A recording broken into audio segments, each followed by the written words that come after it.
ഇപ്പോൾ രാവിലെ ഏകദേശം 8:15 കാണും.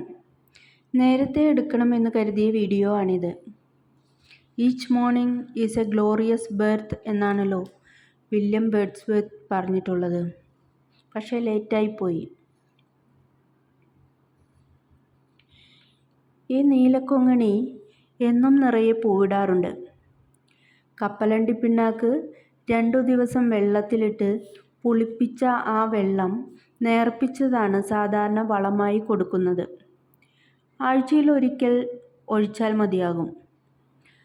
ചിലപ്പോൾ ചാണകപ്പൊടിയും ഇട്ട് കൊടുക്കാറുണ്ട്.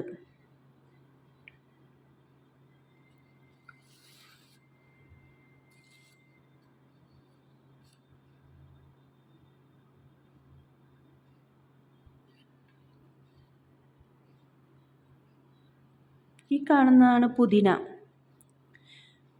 ഇതിൻ്റെ ഒരു ഇല മുറിച്ചാൽ മതി, ജസ്റ്റ് പൊട്ടിച്ചാൽ മതി. ഇവിടെ നിറയെ പുതിനയുടെ ഗന്ധമാണ്. ഇതിൻ്റെ സ്മെൽ ഇഷ്ടമില്ലാത്ത ആരെങ്കിലും ഉണ്ടോ ആവോ? അതുപോലെ തന്നെ നമ്മളൊരു ചെറിയ പോണ്ട് ഇവിടെ സെറ്റ് ചെയ്തിട്ടുണ്ട്. ഇത് ബാൽക്കണിയാണ്. ഡയറക്റ്റ് സൺലൈറ്റ് ലഭിക്കില്ലെങ്കിലും നല്ല ബ്രൈറ്റ് സൺലൈറ്റ് ഇവിടെ കിട്ടും. ഇതിൽ നീല നിറത്തിലുള്ള ആമ്പലാണ് നട്ടിട്ടുള്ളത്. എന്നാൽ ആമ്പൽ മാത്രമല്ല, ഈ കാണുന്ന സ്പൈക്ക് കണ്ടോ? മെക്സിക്കൻ സ്വാർഡ് എന്നറിയപ്പെടുന്ന ഒരു പ്ലാന്റിൻ്റെ സ്പൈക്കാണത്. ഇതാണ് അതിൻ്റെ ഇല. ഇതിൻ്റെ ശരിയായ പേര് എക്കിനോഡോറസ് പാലിഫോളിയസ് എന്നാണ്. ഇത് മണ്ണിലും അതേസമയം വെള്ളത്തിലും ഒരുപോലെ വളരുന്ന ഒരു പ്ലാന്റാണ്. ഇതിൻ്റെ ഇലകൾ താഴെ നിന്നും ഇലകൾ പൊടിച്ചു വരും.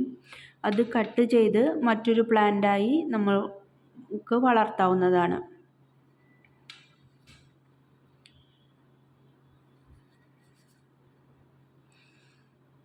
വെളുത്ത നിറത്തിലുള്ള ചെറിയ പൂക്കളാണ് ഈ ചെടിയുടേത്. അത് ആ നീണ്ട സ്പൈക്കിനറ്റത്ത് ചെറിയ പൂക്കളായിട്ടാണ് വിടരുന്നത്. ഈ പൂവുണ്ടാകുമ്പോൾ ഞാൻ അതിൻ്റെ ഒരു ചെറിയ ഷോർട്സ് ഇടുന്നതായിരിക്കും. ഇതുപോലുള്ള ഒരു പോണ്ട്, അതായത് ആമ്പൽ പോണ്ട് നമ്മൾ താഴെയും സെറ്റ് ചെയ്തിട്ടുണ്ട്. അത് ഒരു കോൺക്രീറ്റ് പോണ്ടാണ്. കുറച്ചുകൂടി വലുതാണ്. ഈ സെയിം നീല നിറത്തിലുള്ള ആമ്പൽ തന്നെയാണ് അതിലുമുള്ളത്. വർഷങ്ങളായിട്ടുണ്ട് ഈ പ്ലാന്റ് നമുക്ക് കിട്ടിയിട്ട്.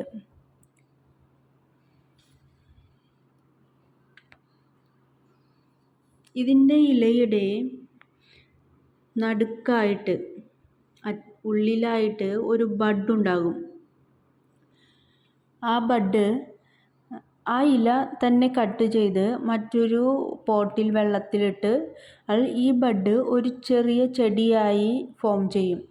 അതിനോടൊപ്പം തന്നെ വേരുകളും അടിയിലോട്ട് വളരുന്നുണ്ടായിരിക്കും.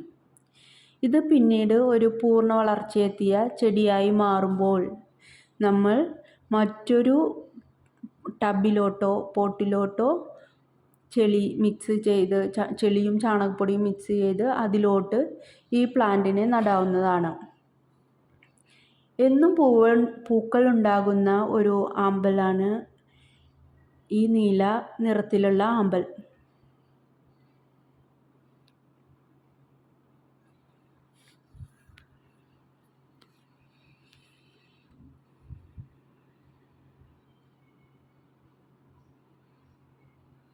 പുതുതായി വാങ്ങിയ ഒരു ക്രീപ്പർ പ്ലാന്റാണിത്.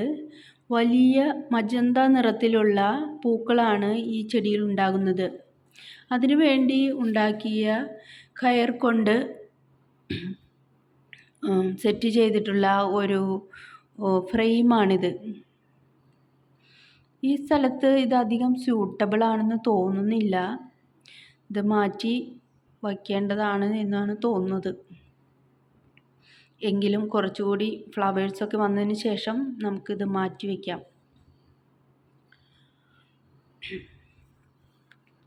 നല്ല ഭംഗിയുള്ള പൂക്കളാണ്. ഇതിൻ്റെ പൂക്കൾ ഉണ്ടാകുമ്പോൾ ഞാൻ ഷോർട്സ് ഇടാം. Anyway, thank you for watching my video. Thank you very much.